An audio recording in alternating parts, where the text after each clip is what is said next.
Hello and welcome to Options Guy TV. Happy Friday. We had a lot of earnings hit the market yesterday and a lot of news out of Washington, just in general about tariffs. So markets have taken most of it as a positive. At this point in time, we have the S&P 500 index up about 0.75% or 47 points at this point in time. The VIX index is trading right around 15, which isn't any reason for concern, right? That's about where the VIX wants to be most of the time, is right around that 15 level, somewhere close to the 200-day moving average. It's where it usually likes to hang out. And it's a mean reverting index. So it's always coming back to that level. Even though you get a spike up or a spike down, it usually wants to revert to the mean. All right, so we looked at a Visa trade, and I struggled trying to come up with a good one on Visa, but the trade has worked out. So we're going to look at that trade, and it's all because it was set up right. It's all about the expected move, and when the stock does what it's supposed to do, then the trades work out. That's simple. And by what it's supposed to do, I mean it moved about what the expected move was saying that it would move. And it did that to the upside. So that trade is profitable. And that trade's going to work out fairly decent. And then I want to look at a trade in PayPal, which is going to be announcing earnings on Tuesday. And the main reason why I want to do that is I want to have a trade on over the weekend. So once again, it's a paper trade. They announce on Tuesday before the open. So I guess we could re-look at it on Monday, but I'm going to set it up as of today. And I'm going to do something extremely simple in that I do think that PayPal is, kind of a little bit trying to catch a falling knife. We're going to get bullish on it, but we're going to set it up where the risk reward is very fair. We're going to basically make a 50-50 bet on PayPal heading into that earnings report. So let's start by going to the what if calculator. So let's now jump over to the what if calculator inside the Options Pro trading software. Okay. Let me send this to the trade ticket. Send a ticket. Let me send this one to the what if calculator. Let's do that first. That'll make it simple for the setup. And then let's go back over here. Long butterfly. There it is. And of course, that got rid of my check marks.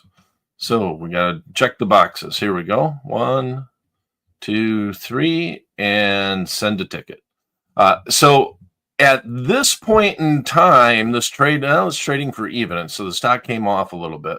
Doggone it. That also happened to me when we did the last trade on the last show. Well, right now it's a 10-cent net credit to the account. Okay, so it's not too shabby. It was more earlier, but now it's at 10 cents. So let me explain what happened. Okay. When we put the Visa trade on, Visa right now is up $3. Yeah, it was up $4 just a second ago. Visa was up $3 on the day, trading at 346.21. When we put on the trade, the stock would have been somewhere around 343, obviously $3 a little bit lower. We went out and did a skip strike butterfly, and the skip strike butterfly wants the stock to get to this point and then stop. That's the ideal situation. We did it for a net credit to the account. The trade, I started looking at it and I thought it was a 50-cent net credit, but it ended up, because we're dealing with live markets, that we got the trade executed for 7 cents. Oops, that's where it came in at. There we go. It was at 7 cents. Underlying stock was at 335.78 at that point in time. 335.78, and we executed the trade for 7 cents net credit to the account. So let me go and pull up the Tradier Pro software now, and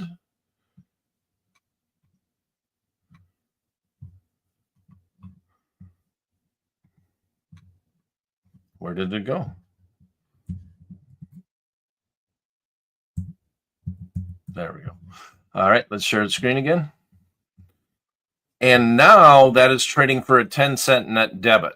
All right, so here's what's interesting about the trade. And the most interesting thing about it is we did the trade. We knew that they were going to announce on Wednesday, and they had a few days until that expiration date. So when we did the trade, we were hoping that the market would drift slowly up, and it did. As a matter of fact, on the open today, it was doing fairly well. Let's see exactly where we're at. Visa.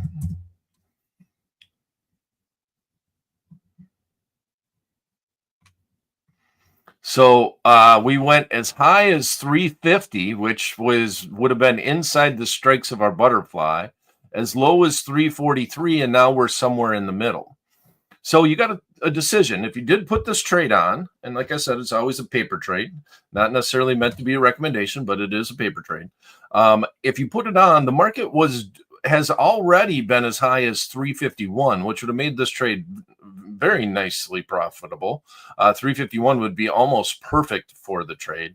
350, is where you would like it to land ultimately.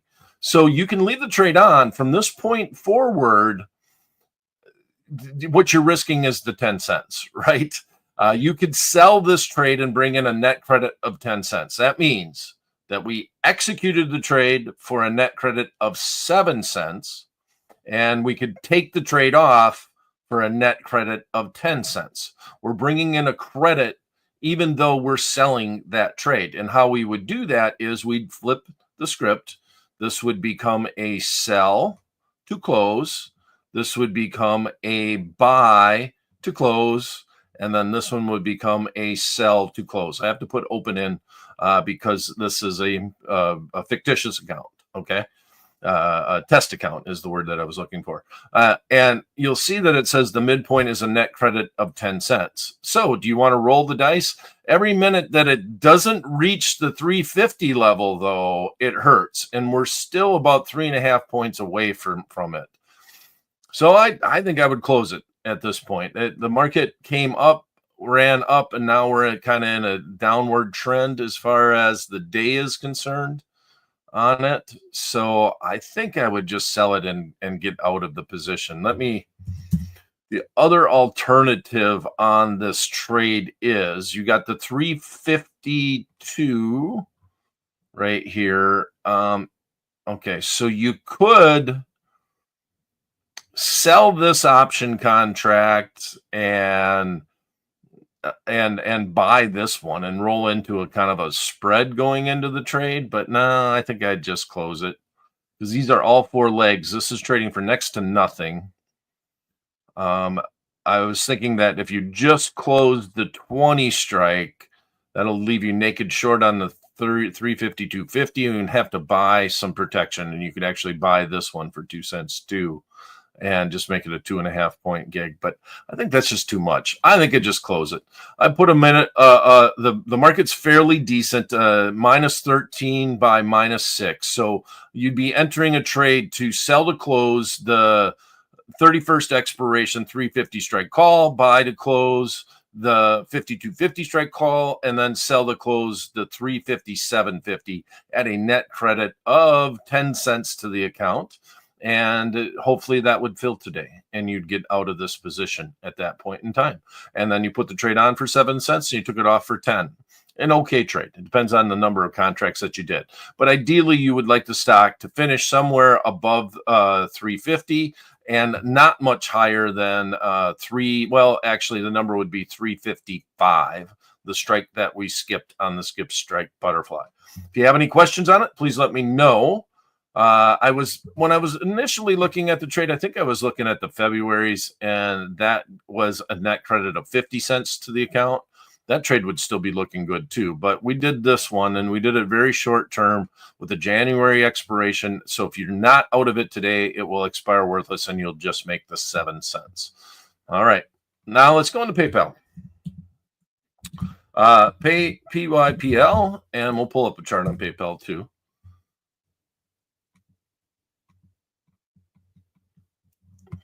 And I just froze. 1 second.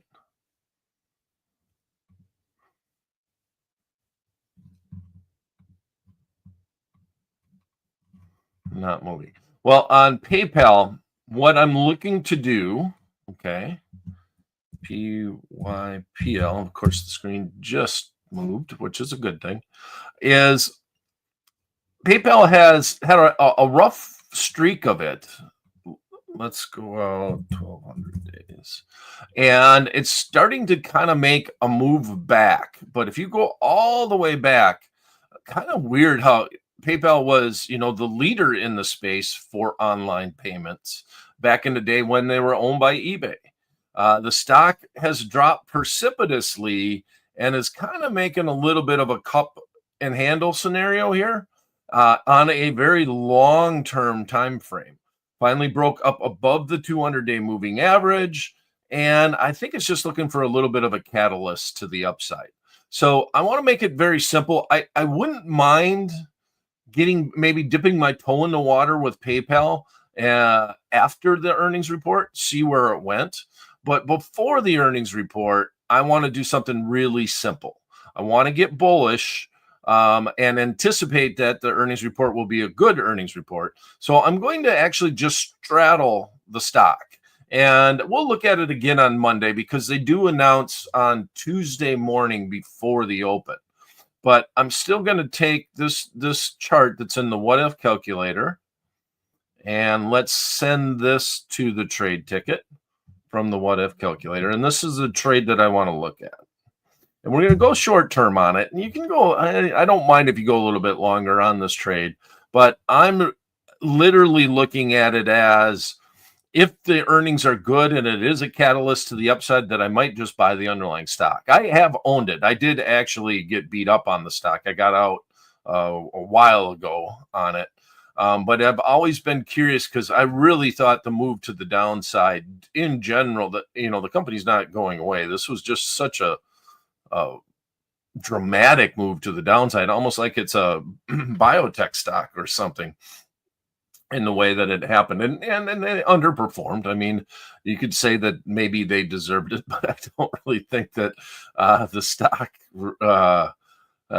the drop was egregious. Okay, so we're back in the saddle again. They're making some turnarounds. They're making some changes. The feeling's a little bit better in the marketplace.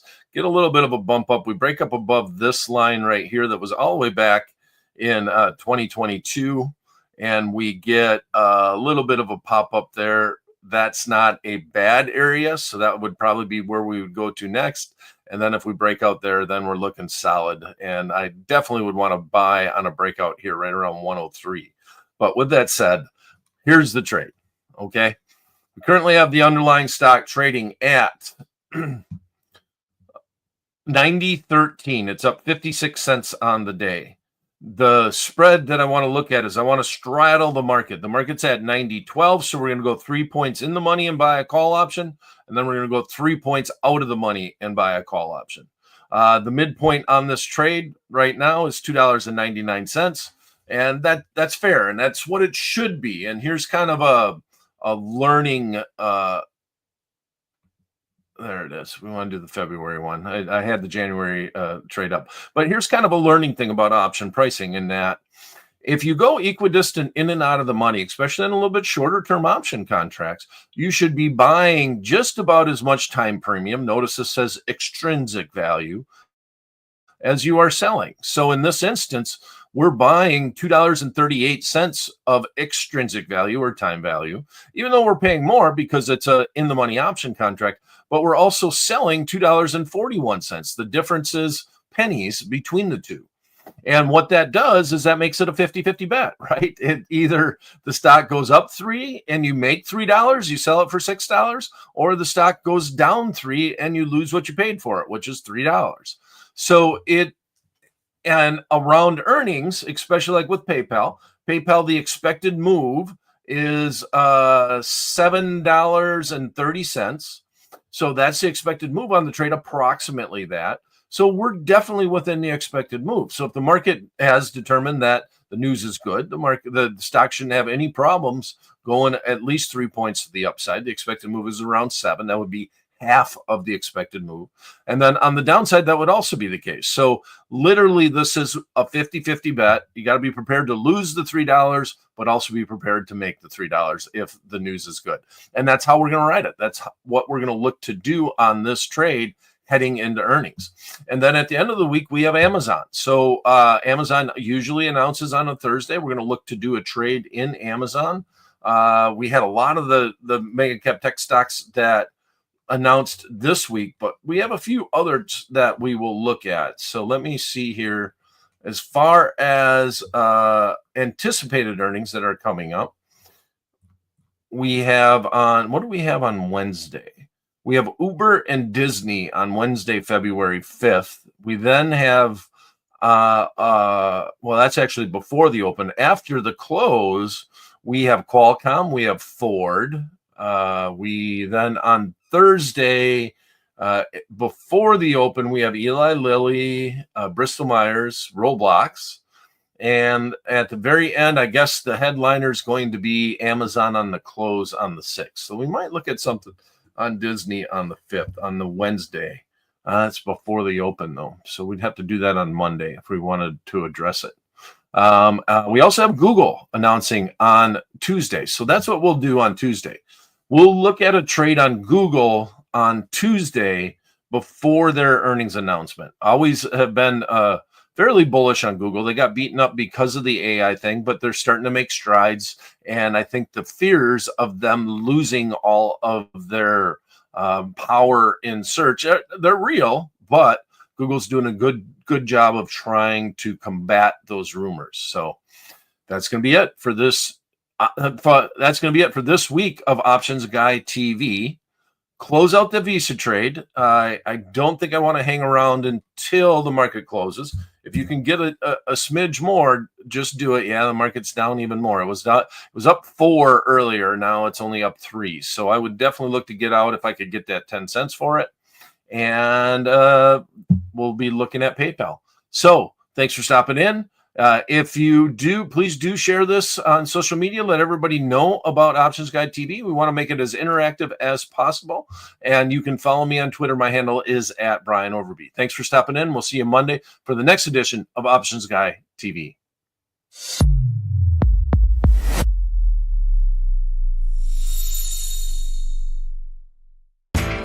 You know how the financial world goes. Here comes the buzzkill.